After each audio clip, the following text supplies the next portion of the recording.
Well, hello, everyone, and welcome to another edition of the new streaming network's Going Solo Veterans Corner.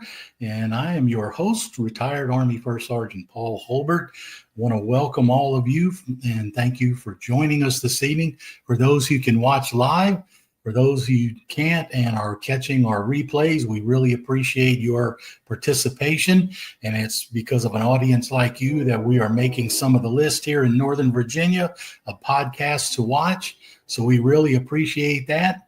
And we thank you so much for your participation.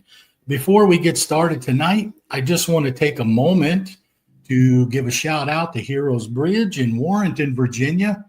Heroes Bridge is a veteran service organization that specializes in veterans 65 and older, especially got their start trying to concentrate on Vietnam era veterans because they were the veterans who were left behind and treated so badly when they returned from their service. And that's kind of how they started.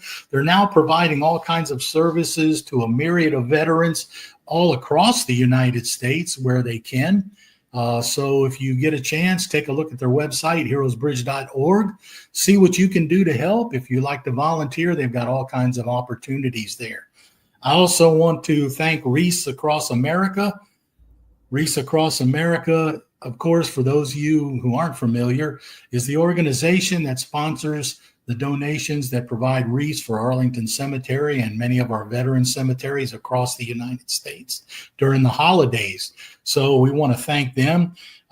We have a broadcast partnership with them, and Veterans Corner can be heard on Reese Across America's national radio network every Monday at 4 p.m.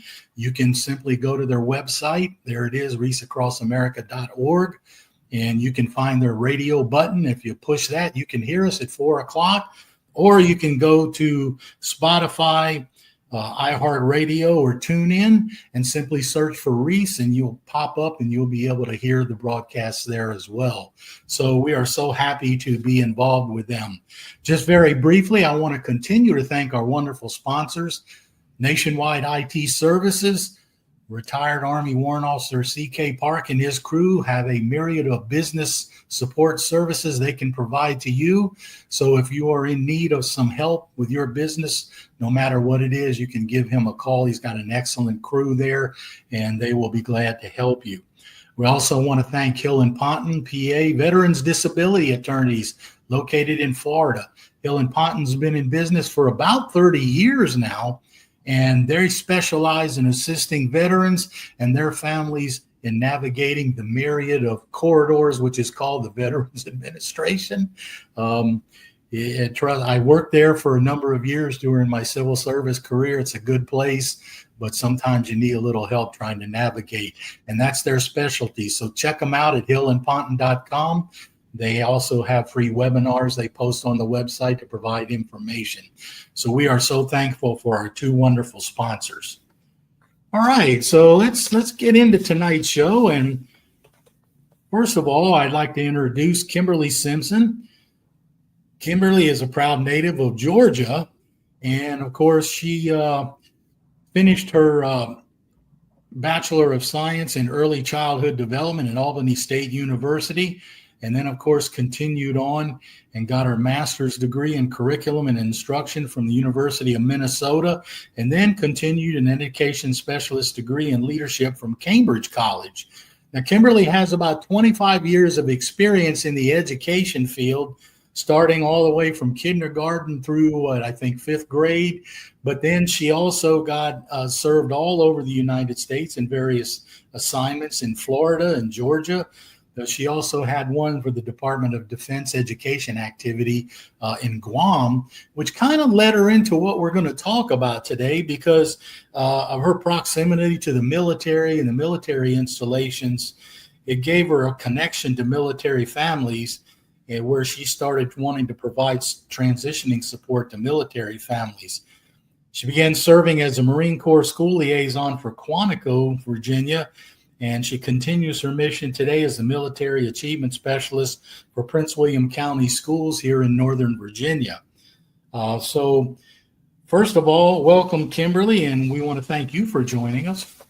Thank you for having us. It's such a privilege to join you tonight. And we also have with us Dr. Deborah Ransom. Now, Dr. Ransom is the spouse of a career military veteran, and she's also the mother of a U.S. Air Force officer. So she spent a lot of time around the military herself, raising her children in a military family. She served as a supervisor of elementary counseling in Prince William County schools and led initiatives to enhance student well-being and academic success. She has a PhD in counseling education from George Mason University in Fairfax, Virginia. And I know that Dr. Ransom, you were also very instrumental in helping to work with and establish parts of the Purple Star designation program. So we want to welcome you tonight as well. Thank you. It's great to have you ladies tonight. And just so the audience knows, I got permission from Dr. Ransom to call her Debbie, so I will be referring to her as Debbie during the show. But ladies, it's great to have you, and I'm gonna just take a moment to start with you, Kimberly, and ask you. You know, we looked at your bio, and you have a small connection to the military there, but you know what drove you into this? What prompted that connection to grow?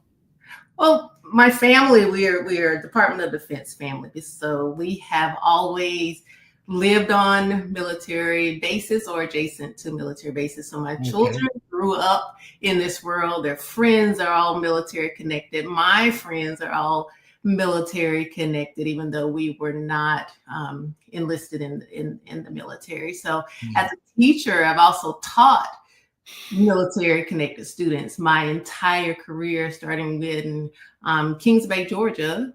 I was there for, I don't know, I lose track. When you've done it 25 years, you tend to lose track of where you've been. So 7 years there, and then in Camp Lejeune with North Carolina, then over to Guam, then back to Pensacola. So every place that I've taught has been in places with the military family. So while we were not, again, enlisted, being that DOD family, my children experienced those frequent moves coming in and out. So all of those challenges that the military connected child experienced, my children experienced. So it's very personal for me. Okay, yeah, I can understand that. Debbie, what about you? I know you grew up in not only grow up, you were married to a military person, and you now have one of your, I'm assuming it's one of your daughters. Yes. Who's an officer. So awesome. Yeah. What got you into this as well? How did you get into it? Well, I guess we started out and I say our military career because the spouses serve as well. We started our military service in Fort Stewart, and then we went to Fort Knox, then to Fulda, Germany, then back to Fort Knox, and then we ended up here in the Northern Virginia area, where we served in the Pentagon in various positions. My daughters, went through the movements and things and all the things that all military kids experience. And then my eldest daughter decided that she would also wanted to go into the military. My husband was an Army person. He's an Army veteran. My daughter is in the Air Force. Just always being around and being a part of military that got me connected to it. When I started in Prince William County schools, there was not a military specialist there.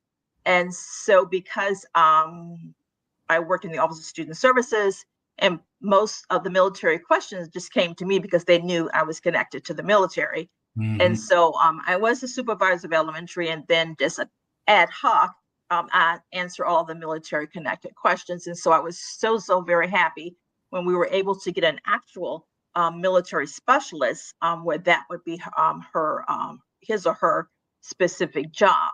Yeah. So basically my connection has been like, I've rolled around and been in with the military students and the places that I have lived.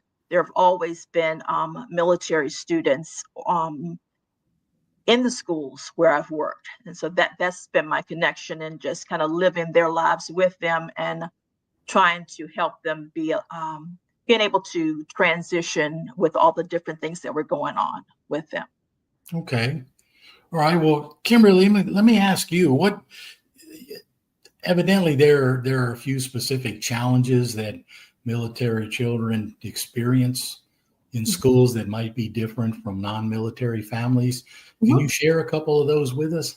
Yeah, so the research now, Paul, is saying that our military families are moving 6 to 9 times within those 12, 13 years, if you count the kindergarten year.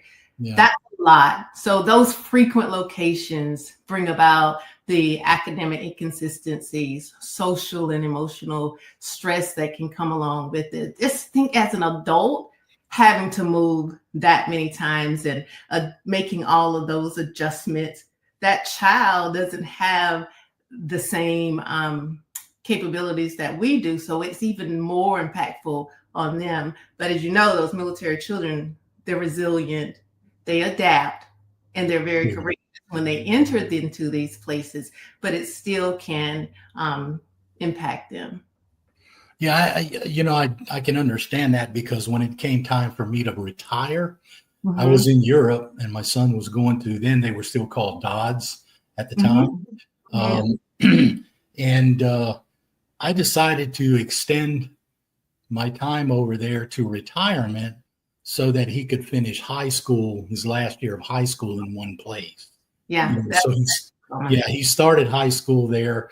I extended my tour up to retirement so that he could just finish high school before we moved again. So yeah, I can understand that, because that can make a difference. Yeah. So, yeah, that's very common, Paul. We, as a family, did the exact same thing. When my children entered high school, my husband and I said that we would not move them so that they could have that stability, so that they could have those friends and those memories, that if we move them from freshmen, juniors, before they made it to their senior year, they lost all of that. So my husband ended up being a geo bachelor when my daughter started 9th grade, son started 10th grade. And he was in Northern Virginia and then moved to Italy while we stayed behind. So yeah, it is, again, that sacrifice that our military families have to make to protect their children, to support their children, so that we as a country can have those freedoms. Yeah. So Debbie, let me ask you, give me an example of something that you guys have done in the program to help mitigate these challenges. Give me an example, if you would. Well, example would be, I guess, one of my specific area, which is writing the grants. These grants, I've been writing them since 2013, and they provide additional resources for schools that have a high population of military students. Yeah. And one of the things is that we look at, the data, our actual local data. And so my area of interest has always been in counseling and mental health. And so we were able to gather data about what social emotional needs do we see with the military students, and do we see differences. And so over the years, we have been able to look at and gather data and try to address our programs or tailor our programs to meet the needs of these students. One of the things that I found interesting, as we were looking through our data, it appears that schools with high in Prince William County, I'm only speaking of Prince William County, our data looked at, and the last time we did a deep dive, this was 2021, where schools that had high population of military students, there appeared to be, or there was, a lot more visits to the school counselor and needing social emotional support. But on the flip side, military students, when we look at academics, they, and we just looked at science, they outscored non-military students. And so our particular grant that we're working on right now is called Operation Hearts and Minds. And so this grant basically melds social emotional learning activities and skills with STEM activities, basically helping students to work together on real world problems through science classes and their STEM classes. And so it's kind of a combination of looking at what the needs are and tailoring the programs and tailoring the grants that we write to address what our students' needs versus what we think that they need. Okay. Yeah, and I know that Prince William County is about the second largest district in Virginia, and they have about 8,000 military related students in the school system. Yeah. So I know that, I know, Kimberly, that's got to be a lot of work. But what support systems do you put in place there, Kimberly, to help all these students? I know you're here in Prince William County. Yeah. So what do you do? What support systems do you use? Yeah, so that's a really good segue into the Purple Star program and how the BDOE has set that up to help create a roadmap for divisions in Virginia to increase awareness so that students' families are welcome into our buildings. So the Purple Star program was established in Virginia in 2018. 2019 was our first year. We had three schools, so 3% of our division. Now we are at the end of this term, we'll have 51 schools, which will be 50% of our division.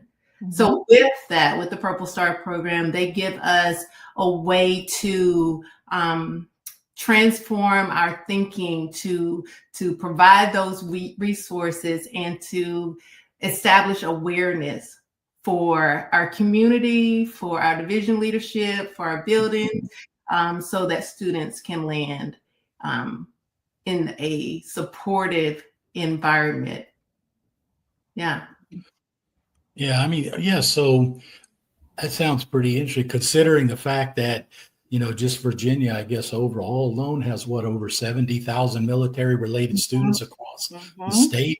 Yeah. And you guys have such a large number in Prince William County as well. So, that seems like that would be a lot of work to do. So in looking at this, Deborah, I'm going to ask you first before we take a break. Okay. In your view, how can the community and partners support this program and the military connected children? What do you think would be a big thing and one of the major things in them supporting the program? I think, I guess it's in each particular school, because all of our schools have military kids, military students. I think that the community could support more or some by just sharing. I would love it with more military folks would come into the schools and share their experiences, share what things that they think are important. And I always love to see during like career week, career day, military personnel coming into the schools. And we could always use more of that. I love like the Quantico comes over during, I think, the month of the military child. And some of our schools, they do like a field day.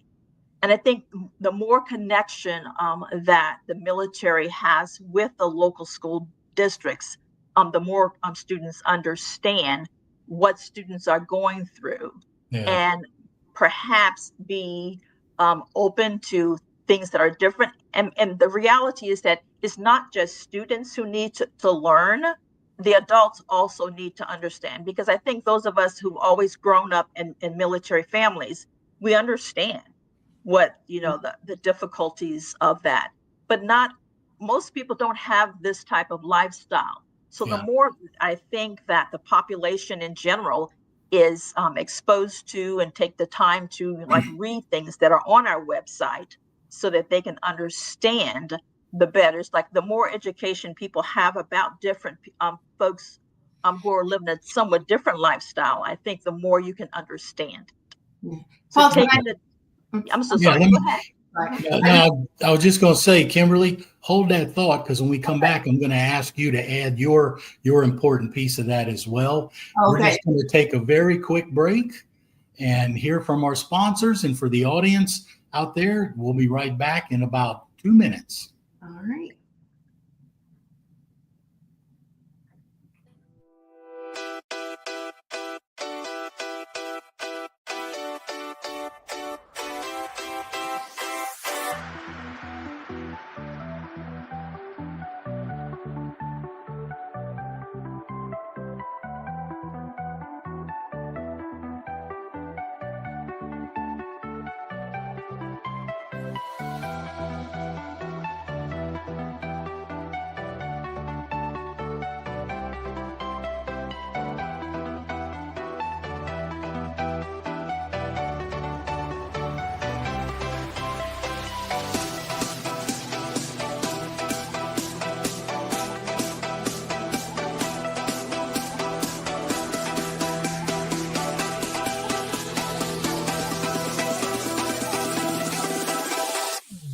In service of our nation, you gave everything you had. You sacrificed your comfort, your peace, and sometimes even your well-being.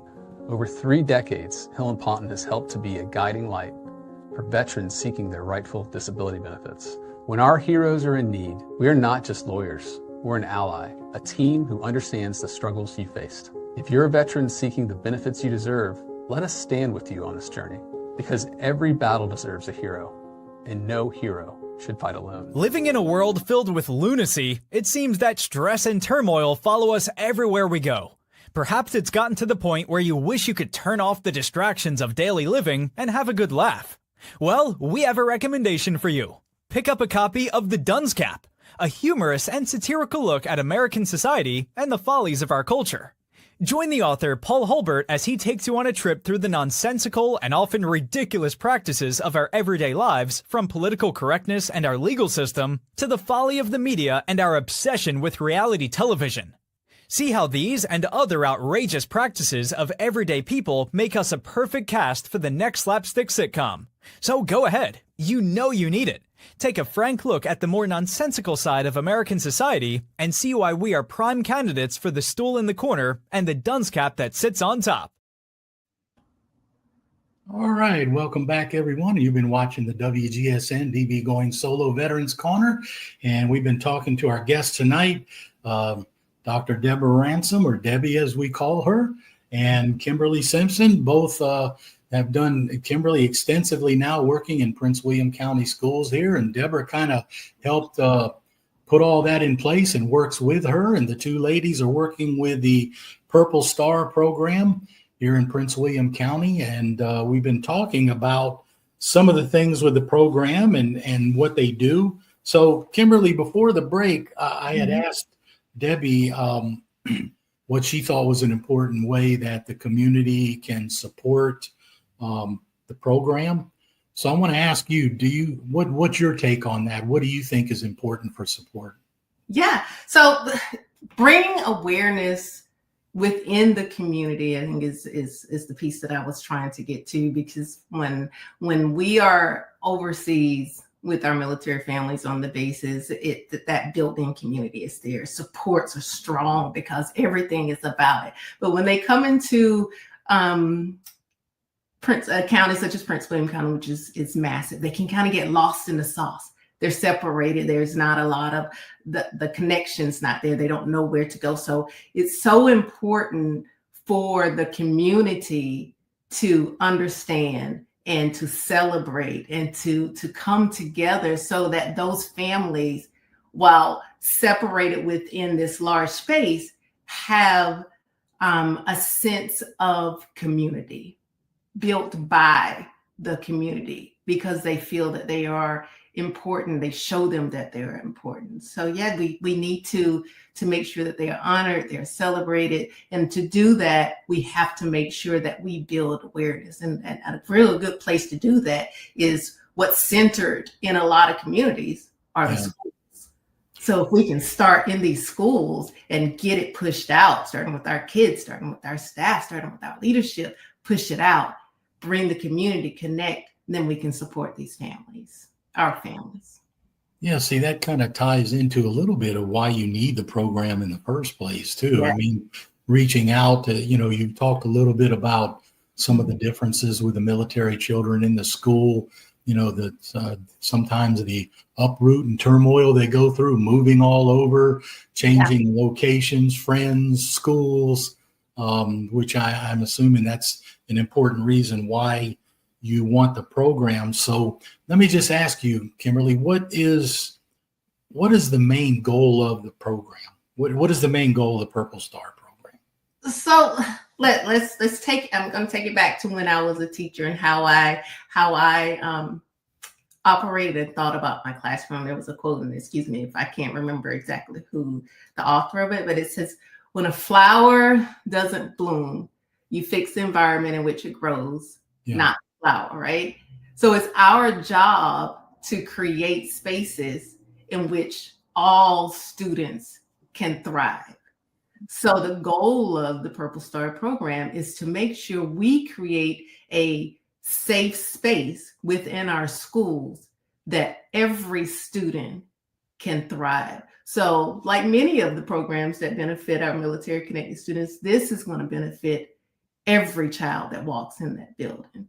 So that is the goal, to make sure that we build awareness. We make sure that everybody in that building understands what our military connected students need, because we are creating that environment that they can thrive. They're resilient, adaptable. Military connected students are going to do well, but we also have to do our part to create that space so that they can do well. Yeah, that's interesting. I mean, because I know military children a lot of them tend to be more outgoing. They adapt to change a little better, at least from what I used to see. But so Deborah, what are the kids' reactions to this program? What have you seen? I'm going to give you an example of one of the things that happens in this program is that schools where this program, where Purple Star is put on the forefront, and where students being celebrated and families are celebrated and recognized, those schools, those students just seem to be so proud of being military. It's like it's a badge that they wear. And when you look at military students, they have a strong sense of duty. I think very similar to their mothers or fathers, whomever happens to be in the military, or sometimes both. So I think I see them as those schools who have a very, very strong Purple Star program, and are making sure that all the things that are covered in Purple Star, it's not just checking boxes. It's like this is a part of the culture of the schools. Yes. And many of our schools are that way, our Purple Star schools. It's not just a star that you get to put on your school, or a sign that you get to put up. It's basically the culture of the school changes to understand the needs of the students. And so I see those students, being very, very resilient. I see the students as being worldly in the way that they see the world from not just a small town. They have a broader idea of what the world is. And so I am somewhat biased, but I love military students, and I'm amazed sometimes with military, because I also have military grandkids. Yeah. And so I see the students in the Purple Star programs that have embraced it as being proud, being very, very proud students. Well, and when you're proud and you belong, you thrive. Mm-hmm. Well, here's something I want to ask you, and Kimberly, I'll toss this one at you. Okay. Having said what Debbie said about how the military students get a sense of pride and, they're proud of the military background that they come from and their family. Do you ever see, and given the way teenagers can be in high schools, do you ever see any type of friction or resentment from the kids who are not military based on what you guys are doing? Have you ever seen that?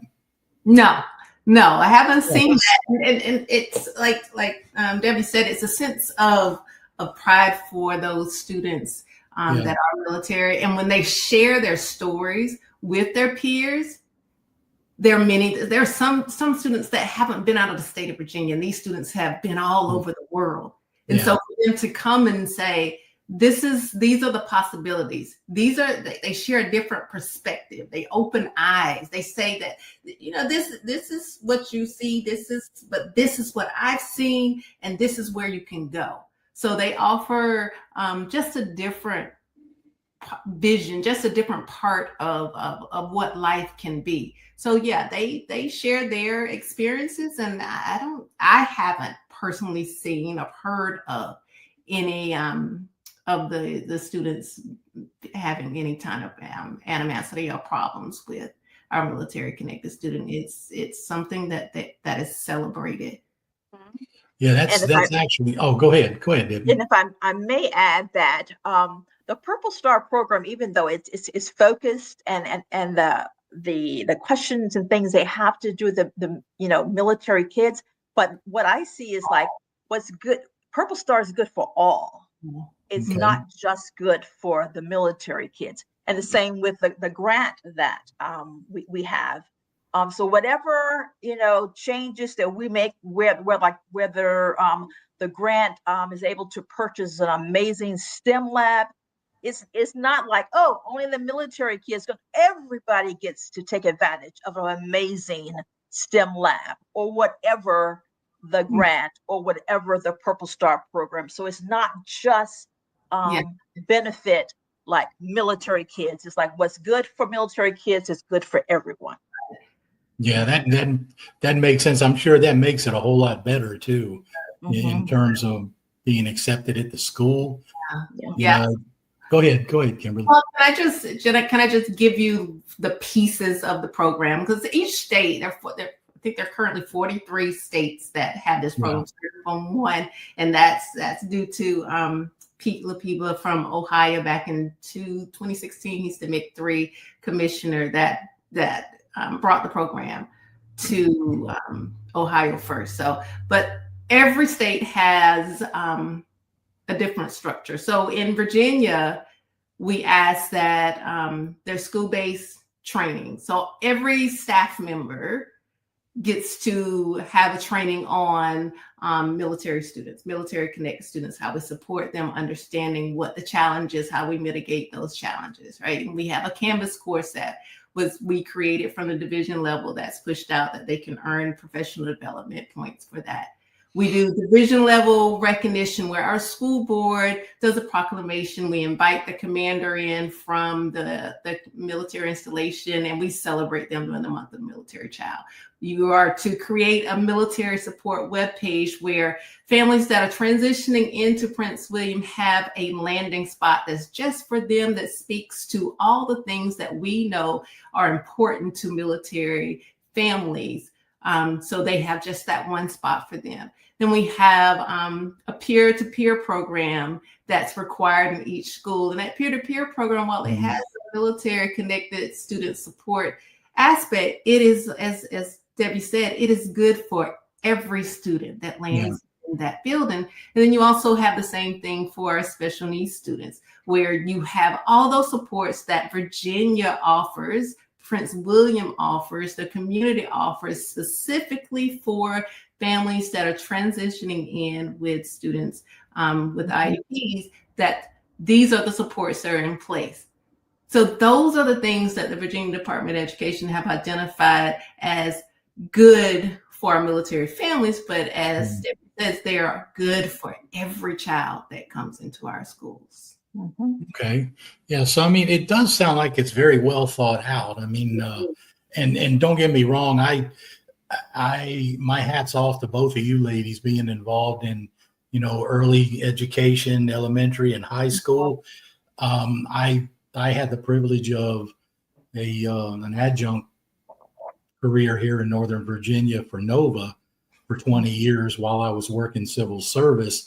So, I taught at the college level and I enjoyed it, but my hat's off to both of you ladies doing it and, with the younger kids and all the challenges you face. So having said that though, Kimberly, I'll ask you first, give me one key thing you think will be the success for you growing this program in the future here in Prince William County? So first, I had to slow myself down because I have such a passion for it because I've lived it. I've transitioned my own children, my friends. I've gotten calls because they're in a school system that they're struggling, and so they needed support. So I have a passion for it, right? So it's easy for me. So my goal is to make sure it is ingrained in the fabric of who we are. There's a saying that says it's in me, not on me. So I want it to be in us in Prince William County. That's a part of us. Then I have to create resources and make sure that I'm training and I'm visible and I'm available to not just my families that call and email and need support, but also to the schools that need support so that I can continue to make sure that they are aware of what the resources are, how to support the changes, what the needs are. So that's how we're going to sustain and then we're going to be able to grow it because one, it's ingrained. Two, we're sustaining those schools that are there. And so three, we're going to grow it because others are seeing the impacts, the positive impacts. Yeah. And opportunities like this, Paul, it helps that because we're getting it out there. So it may be one or two families out there that hear this message and now they're going to know when they come to Prince William County, they're going to say, hey, are you a Purple Star school? Yeah. Do you know? If you're not, why not? Can we become one? These are the things that my family needs. And so that's how we're going to continue to spread the word and make this a powerful program, continue to grow the program. So Debbie, would you like to add something to that? What do you think is one important aspect of growing it? I think one aspect of growing is making sure that people see the connection between the Purple Star program and basically how are we going to have productive, well-rounded individuals that will go into the military or support our nation, because it's just not a school thing. As we've been saying, it's more of a fabric item. So it's not just, I was Purple Star in elementary, middle, and high school, and it has nothing to do with anything else. But I think once we are able to show the connection to not just our school students, also our college students and those who are going to be a part of the workforce. Yeah. And so the more people are trained as the school division, as within the state, just as the nation, as this grows, as it will, because if you've seen how quickly we have grown in Prince William County from 3% to now 51%. Yeah. And I think the connection has to be made where people see that it is valuable. And that's how we're going to grow it, by making sure that, we continue to put that word out, and you, as you're doing right now, putting the word out so that people understand that this is not just an elementary, middle, or high school thing. This is the fabric of our nation and where our nation is going, so that we're stronger. Mm-hmm. Yeah, you know, in considering the fact that there are approximately 900,000 military children worldwide in schools, either across the United States or in DoD education activity, I think, yeah, there's an opportunity there to have a big impact. And Cece, I'm going to ask you, if you would, real quick, to put the website back up on the screen for us. But ladies, I have to tell you that there it is. So there's the website. You can take a look at it, find out more information. And ladies, there we go. And there's Debbie's website as well, for Virginia. But ladies, I just want to take a moment to tip my hat to you for the work that you're doing with these young people, and just to say thank you so much for coming on the show tonight and sharing this with us. And hopefully this will help get the word out in some circles, and for the folks, the audience watching, kind of make them curious of what's going on in their state as well, and ask those questions. Yeah. So, but again, I think it's wonderful what you're doing, and I really want to thank you both for taking the time to join us this evening. Thank you.